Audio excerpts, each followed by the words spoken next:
John 8:57.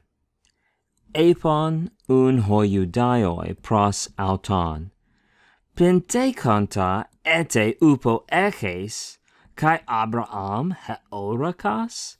Here the hostile Jewish audience speaks to Jesus in the temple. We read, so the Jews said to him, and here's what they said, you have not yet 50 years, right? You're not yet 50 years old is what that means. You're not yet 50 years old, and you have seen Abraham, right? Because right before this, Jesus said, Abraham rejoiced at the thought of seeing his day, and he saw it and was glad. And they're saying, you've seen Abraham?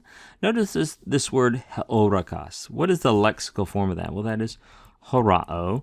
You can see that omicron has been lengthened to an omega. There's another augment thrown in there for good measure.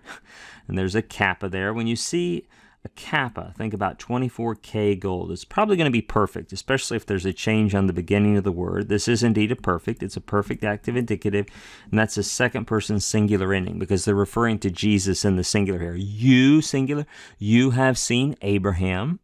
Now, I want to think for a moment about why this is the perfect. We're using the work of Rutger Alan and then Hanbyul Kong, who built on that. We see that in the New Testament, about 55% of the perfects speak of a completed past action with the resulting state that's being emphasized, a resulting state.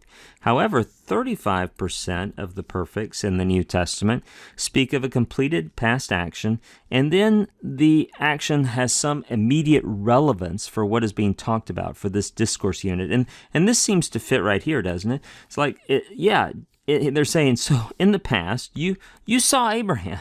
And so you claim to be able to now to speak like this, right? That sort of the connection between the completed event and then what's being spoken of in the discourse unit. Let's also note that about 10%, roughly 10 or 11% of the perfects in the New Testament are basically completely interchangeable with the aorist in meaning. And only context can determine which nuance of the perfect is intended. We do realize that by the 3rd or 4th century AD, the perfect, scholars admit, the perfect was completely overlapping with the aorist and then finally fell out of usage.